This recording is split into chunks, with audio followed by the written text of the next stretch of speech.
Here we are inside the Auto-Trail Imala 736. If we firstly come to the main Auto-Trail control panel just here, we can turn the 12 volt on this button just here. Once we've done this, we can then use this one here to turn on the front top lighting.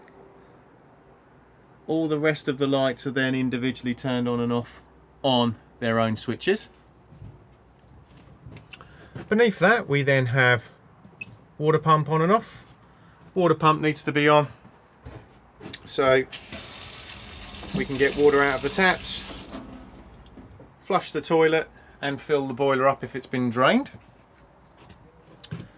Next we have awning light on and off, and then beneath the awning light and button we then have the button that gives us information regarding batteries, water level, etc. Let me just go back to the beginning and I'll explain what I'm seeing, because it does not really pick up very well on the camera at all. So if we firstly go back to the main home screen, it will basically let us know which battery we're using in the top corner just here. It will display the time in the middle and the temperature. And then it will show that this is a Sargent EC363 control panel. If we now press this button just here, it will then give us the condition of the leisure battery, and it's also letting us know that it's currently being charged as we're hooked up to the main supply. It will then give us a condition of the vehicle battery. It will then let us know how much water is in the fresh tank and the waste tank. We can next select which battery we want to be using, so we just use this button just here, so we can switch between the vehicle battery and the leisure battery. Whichever battery you've selected on here is also the battery you are charging whilst you're hooked up to the main supply. We then get an internal temperature and the humidity. We can then adjust the time, and again we just use the arrow buttons just down here to change it, and then we return back to the beginning. Beside the main control panel we then have the Truma control panel for the heating and the hot water. We turn it on just by pressing this button here. It will then again display the time and let us know that we have main supply connected. If we now press this button again, it will bring up all these icons. On this particular control panel I can change the brightness of the screen, so I'm just going to do that so it shows up slightly better on the camera. So as you can see, as I rotate this button here, they begin to flash. So if we start with this first one here, this one is for your heating. So if I now press, you'll see that heating is off. And if I now rotate the button, I can pick whatever temperature we would like it to be inside the motorhome, right the way up to 30 degrees. So let's say we want it to be 30 degrees in here for a moment. Click on this one and you'll now see a little flame's appeared above. That little flame there just represents the heating system, and it's just letting you know that you have set a parameter. Whenever the heating is actually in operation, this flame will begin to flash, and it will continue to flash until the required temperature is achieved. After that we then have water. So the hot water system is currently off. If I now rotate, we can heat the water to about 40 degrees in eco mode, and we can heat it to about 60 degrees in hot, and we can also perform a boost on the boiler.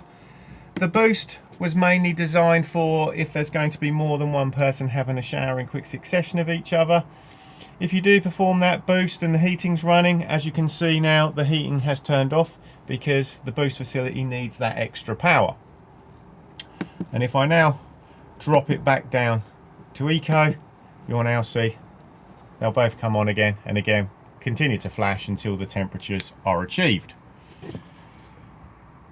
If we now rotate to the next icon, this one here is power source. So we are currently using, with the little picture of the gas bottle just here, gas on its own.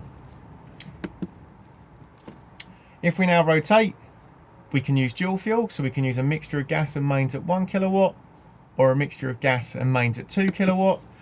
Dual fuel mode is extremely handy, especially in the winter months. If you want to get up to temperature nice and quickly, it will only use the gas as it is required.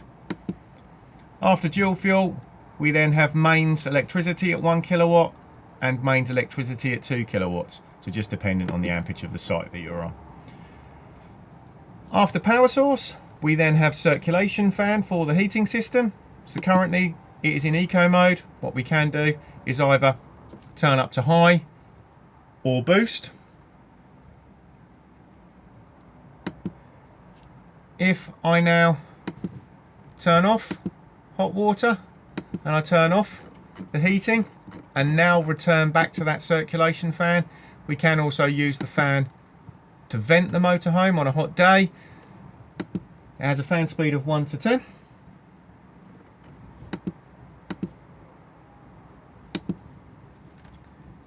If we now drop to the lower icons, this first one here is for a basic timer. So if I now click on it, you'll see we just pick when we would like the timer to start and then end. Once we've then done that, we literally just tell it what we would like on within that time period.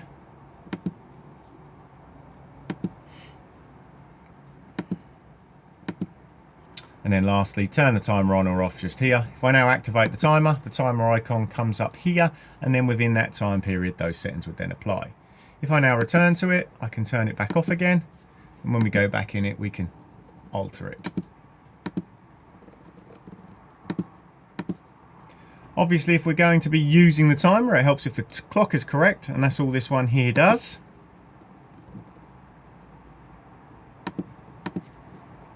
And then lastly, we have the settings menu just here. And within that, we have offset, which is just for the onboard thermostat. If you don't think it's quite correct, you can just tweak it by a few degrees. Temperature, just if you prefer it displayed in Celsius or Fahrenheit. Brightness of the screen. 12 or 24 hour clock. Language. Index, which is more for the technicians in the workshop. It just lets them know what software this panel is running. And then lastly, full factory reset. From time to time, these panels will throw up error codes. It will usually be something basic. So if you're running it on mains supply and you don't have mains connected or you trip, it's going to let you know on the screen. Same as if you're running or trying to run components on gas and you've run out of gas or you haven't got the bottle switched on. An error code will appear when my finger is just here as a warning triangle. If you then click on it, it will display the code. If you then look either in the manual or you Google it, it will then tell you the problem. And 9 times out of 10, as long as you rectify the problem, the error code will then just disappear. If the error code just does not disappear straight away after you think you've rectified the problem, if you've still got stuff running, just turn them off and then just double click on the error triangle, and then it will sometimes then say no error and disappear. If this still does not work, I always suggest just turning the control panel completely off and then turning it back on again. And the way we do that is just by holding the button in. Keep holding it until it says off and then turn it back on again. If you've still got the error code, I always then suggest just doing the factory reset, because sometimes these control panels can just glitch and they need a hard reset.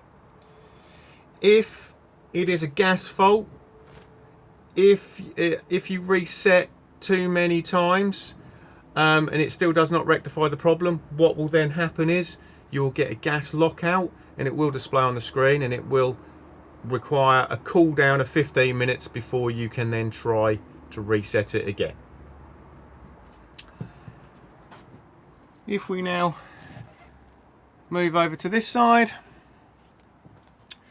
you will see in this overhead locker we have the consumer unit just here. So we have the main strip switches just here. So we've got the individual MCBs, RCD and test button. And then on this side here we have all the 12 volt fuses just here, and again they are all labelled up.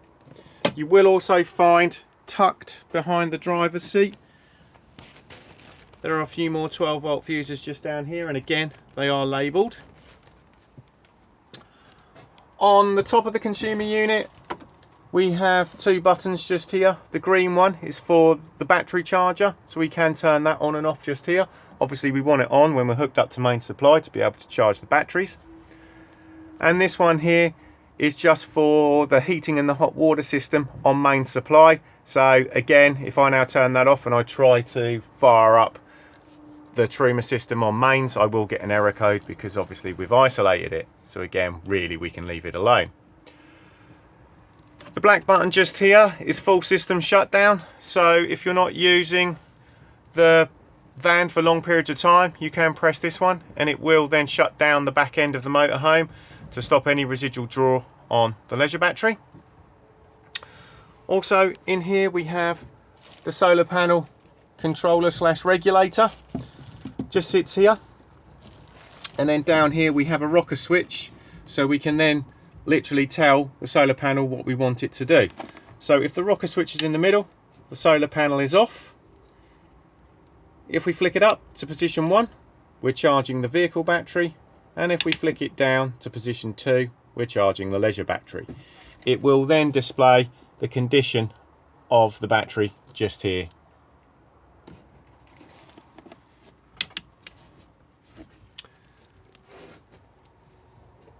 In this compartment just here we then have the max view satellite, so we turn it on just here,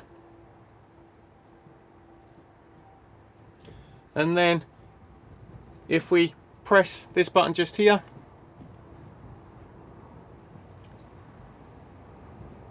we can then raise the satellite dish. It will also auto skew and find the satellite. Once it has found it, this will all stop flashing.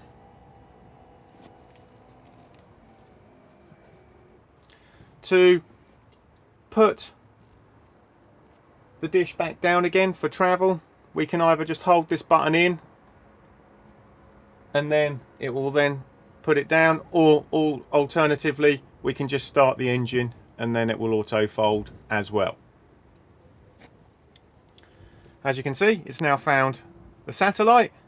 So if we now go to the front television and we turn it on, all we need to do is make sure that on here we have gone into the source menu and made sure that we are on satellite TV.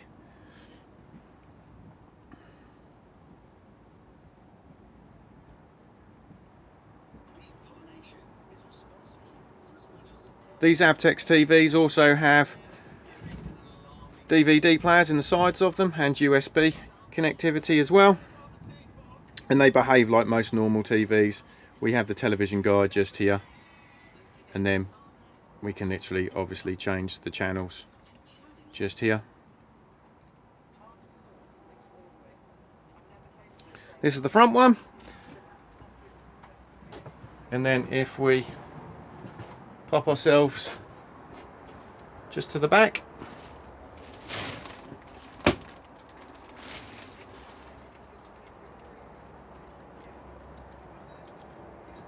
we can then fire up the back one, and because this satellite dish is a twin L&B, we can watch two separate channels at the same time. So as you can see, we're watching a certain channel there and a different channel at the back.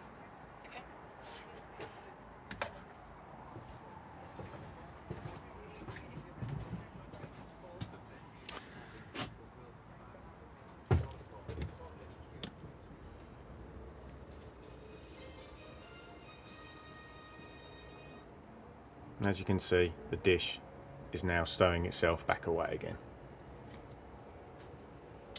The leisure battery sits just here, and in the floor just at the back here. The main 12 volt fuse is just here.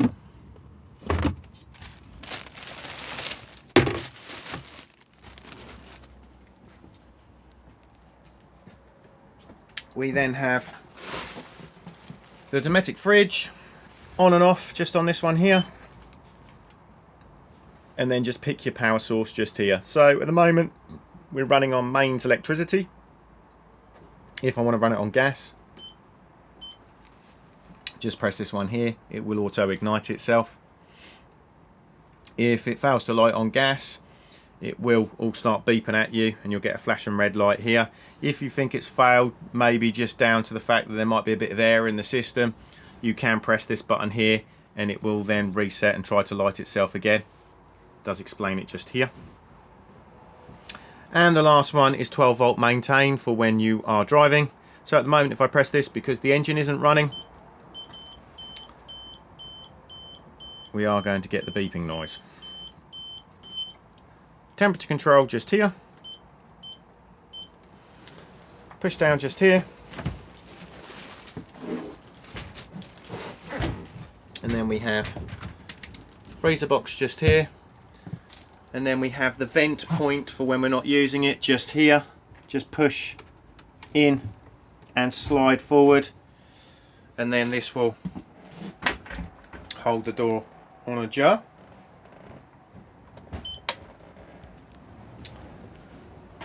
Microwave just up here. It's always advisable to remove the plate, etc. for travel. We have quick start just here and stop. We can twist for time, power setting, etc. just here. We then have the hob. So we have the one electric hot plate that runs off main supply just here. Operates on this one. Do be careful there's no light or anything that comes on to let you know it's in operation. And then all of the rest are gas burners, so it is just a matter of push in, twist and push the igniter.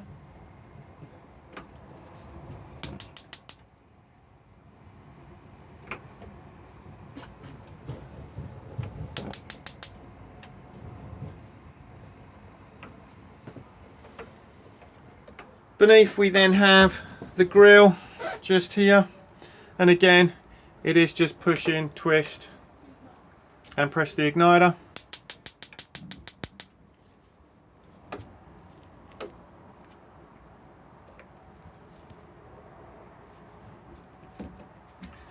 And the oven beneath.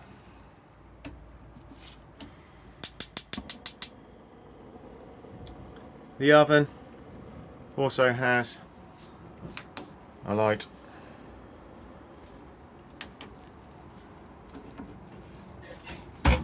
Beneath the oven we have the gas isolation taps just here. They are all labelled up, all in the on position, and I do say that they can quite frankly stay like that. My motto is, if you smell gas, just go to the gas bottle and turn the gas off. Also under here there are two plugs plugged in for the hot plate and the fridge.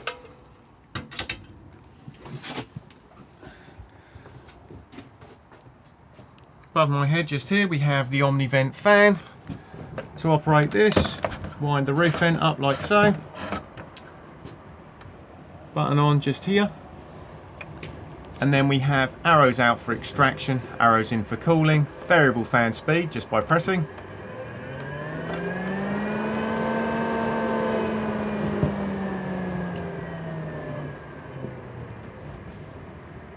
And do make sure that the vent is closed again for travel.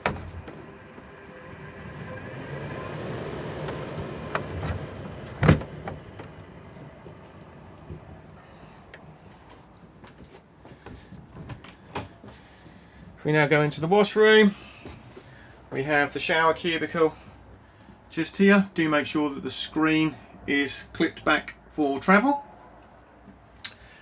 We have the basin and then the Thetford toilet. So bowl swivels all around.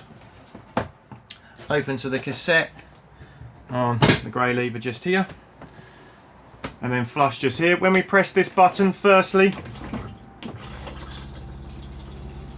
it will now flush, and then secondly, we will get a level indicator just here to let you know when the cassette is full. The light switch for in here is just tucked up just there.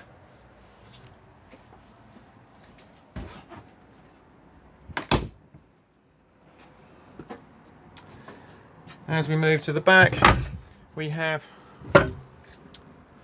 the wardrobe and the table just there, and the table leg. We then have the larger freestanding table just here.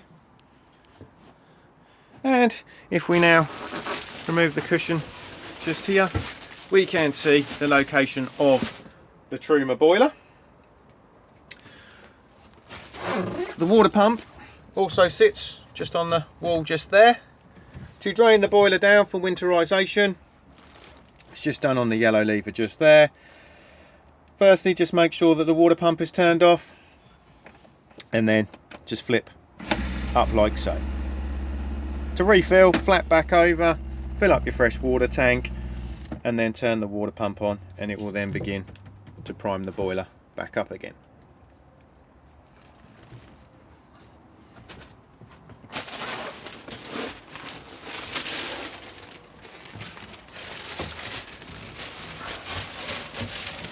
This rear bed is extremely easy to make. It is just unclip here and then pull the slats across, and then just drop in the infills.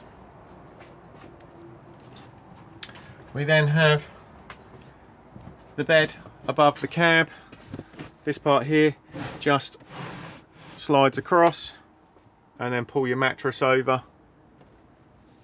And we can also attach the net into these parts here, threaded onto the pole.